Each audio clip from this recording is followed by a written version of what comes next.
We've asked a couple of people to speak, and so without further ado, I'm not going to keep us very long. Without further ado, can I ask Lee? Lee Redman is the leader of the Labour group on Somerset County Council and of course on the new Unitary Council. So you're very welcome, Lee. Thanks for coming along this morning. Thank you. Friends, thank you for coming out today. You can use the microphone, Lee. What an amazing turnout. For those of you that don't know, my name is Lee Redman and I'm the leader of the Labour group on Somerset County Council. It's been said before, but who could believe this hellhole that has been created by this current government? To use the term unprecedented has been overused, but oh my God, what can go wrong next? Here we are with another Prime Minister selected by a handful of upper crust toffs, rich boys and girls. Let me tell you, they do not represent me. Here we are in the heart of working class Somerset. I've lived in Somerset all my life. My mum and dad worked hard to bring up 3 children. When my dad passed away young, we were brought up by my mum, at a time when the Tories were attacking single mums. I lived through the 80s, through Thatcher's Britain. I grew up with a Tory government that waged war on its own people. But we stood together, we fought together, and we won together. Now they are at it again. When your boss earns £1 million and gives himself a 32% pay rise, and you ask for a below average increase a below inflation rise, you're told you're blamed for inflation. When you keep our country moving in a pandemic and then they cut your pay, threaten your job and refuse to get round the table to discuss it, you're the one that's militant. Friends, this country's problem isn't militant workers, it's a militant government. Yeah, bastard. This is a Tory Britain, where the foundations of a decent, secure life have been slowly eroded, leaving us with an economy we work hard for every day, but doesn't work for us, where the contribution of most people and most places has been written off. Here in Somerset, too many young people have to get out to get on, taking with them the spending power that once sustained our high streets, banks, buses and post offices. People are left to grow old hundreds of miles from their children and grandchildren. Then in Westminster, point to us for the cost of living crisis. Well, we are plagued by soaring house costs, massive food bills and an increasing strain on public services. What do we see from a Truss government? Them looking after their rich mates again. What do we end up with? A cost of living crisis that is escalating. A few months ago, people were worrying how they might heat their homes for this winter. I don't need to tell you. There are many families already having to decide if they eat or heat. I'm sorry, but with interest rate rises, this is going to get worse. It's heartening that people of this country are rising up. We are here today to have our voices heard. You can see this government looks after their rich mates, while people like you and me can't afford our rent or mortgages, feed our kids or heat our homes. In the words of Truss, this is a disgrace. Yeah. Friends, it's time to stand up and fight back. Yeah. Not just to see off the Tories, but to build a country I've believed in all my life, where everyone can contribute and everyone has a stake in our future.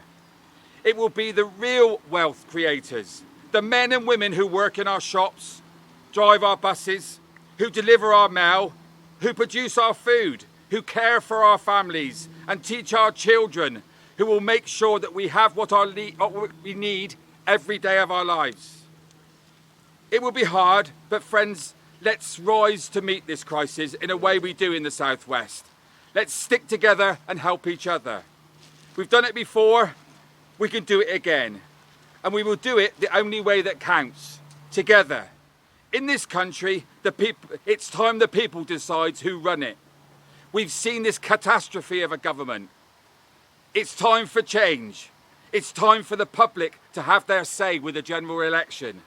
It's time for stability that only a Labour government can bring. Thank you. Okay. So this is the message from Libby. First of all my thanks to the organisers of this rally today. Events like this don't just happen by themselves.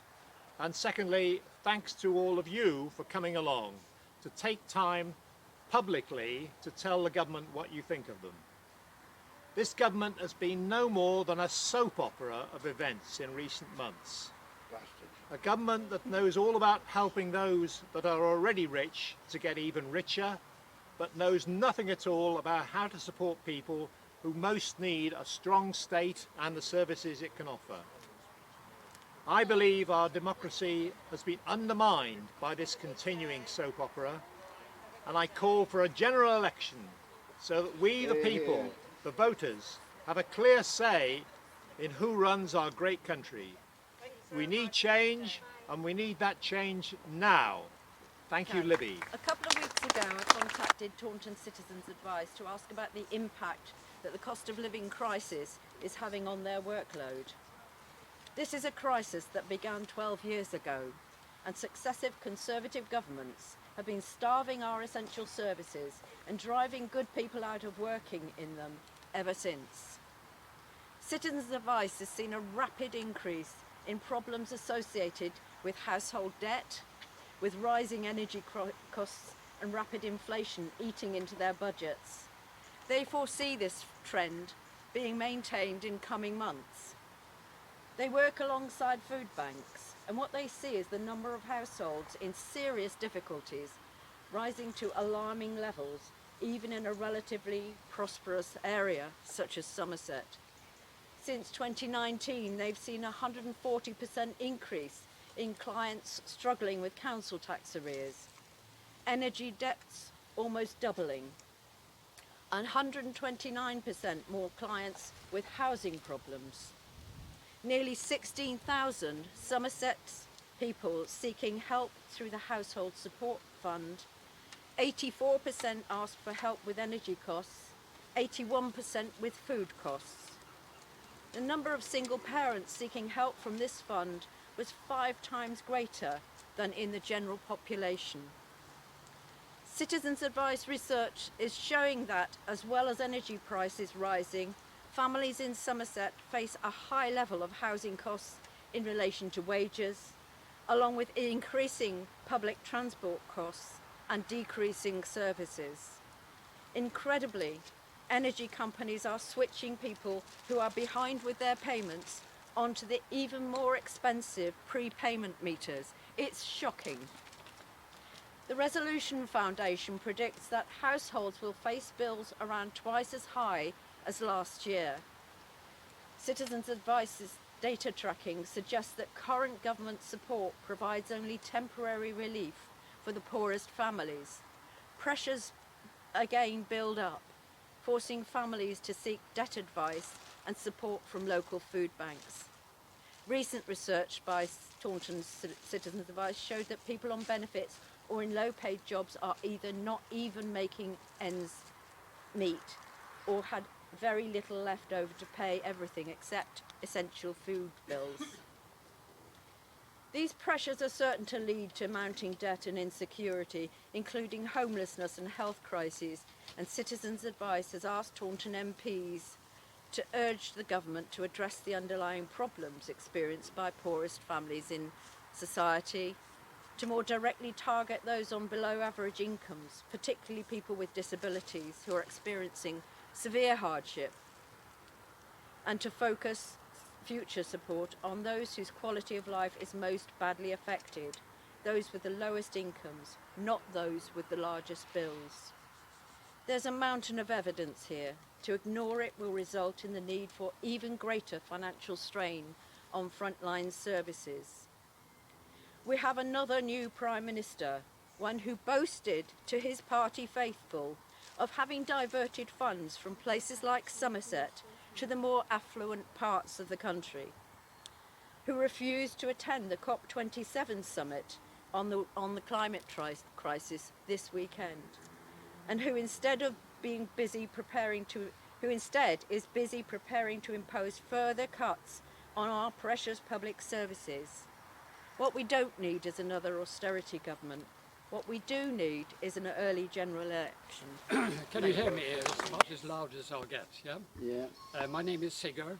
I'm a member of Extinction Rebellion, but I'm not here representing them or anyone else, except myself. And particularly of myself as a grandparent, concerned about the future. So we are here particularly because of the cost of living crisis now.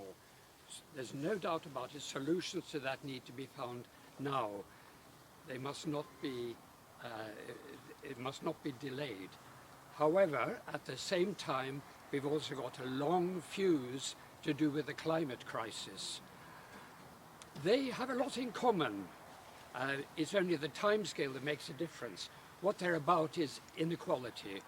And at COP27 in a couple of weeks' time, where sadly we won't have, well, I don't know whether it's sad, but we'll have the Prime Minister there or not. I don't know what difference it would make. Anyway, he's not going to go to it, apparently. The question of climate inequality will be raised in particular. And there one will be thinking, of course, of the South versus the North, but we might just as well focus on the differences, the class differences, the differences between income in this own country. Now, we're so often being asked to prioritize what is the most important thing. When you're living in straitened times, what do you focus on most? So the climate crisis was on the agenda. It keeps popping up from time to time. But then we get a virus that comes along, then we get a war in Europe that comes along, we get something else that comes along, and somehow it gets pushed to the side, as if we can say to the climate, we're going to get there, just hang on for a moment, we're just gathering forces, but it's going to take a bit longer than we realise. Now, if we think about the injustice side of this, the time for action is now. And I'm thinking, with the few years I've got left as a grandparent, I'm thinking, what on earth have I left for the coming generations? So we got the increase in inequalities. We've got, to take one generation, children that are suffering now, not getting enough to eat, not getting enough shelter. It's affecting their education. We know all that. We also know that children are suffering not just in the third world, but that this problem is getting worse. Somehow we are sleepwalking, we are addicted to an economic system that just carries on making rich richer and poor poorer. So whatever you may think about Extinction Rebellion or other movements than just the Labour Party, progressive movements must stand together. As we know, if you don't stand together, you fall apart. It's always been like that. We need action now. Thank you. I'm from the Green Party, but it's obvious that the opposition parties have got to work together. I mean, the Tories have got an overall majority, what is it, of 76, I think was the latest figure. And to overhaul that is a mammoth task. Now, working together hopefully is going to help. But as one thing always sticks in my mind, listening to Greta Thunberg, and she says, how dare they talk about growth? Did you hear that bit, Greta Thunberg? Expect you did. But I mean, growth is the enemy of climate crisis. It really is. And I hear all parties, including the Green Party, talking about a renewable salvation, renewable energy salvation. I can tell you this, about 20% of it can come from renewable energy. About 80% of it has got to come from ungrowth, degrowth, negative growth, call it what you will. The word reduction, recession, we've all got to start consuming a hell of a lot less, we've got to work a lot less. And according to, this is the UN General Secretary, remember, Antonio Guterres, he's saying it about 3 times this week, that the emissions, the greenhouse gas emissions are going up. By the end of this decade, they're likely to go up by 14 or 15%. And as he says, this is an existential problem. Now, I'm 82. Well, I don't mind dying in a couple of years, I don't know. But some young people, they have to realise that it's their life which is at stake here. And to some extent, there has to be plan for a big recession. Now, I tell this to my parish council because I'm a parish councillor for Staple Grove, but everybody seems frightened to say what is necessary. As you all know, there has to be a wealth tax. This country, unlike other European countries, had no wealth tax. The Green Party are the only party that I know of that are advocating right now a wealth tax, as well as rejoining the EU, by the way. But I mean, the wealth tax could bring in billions of pounds.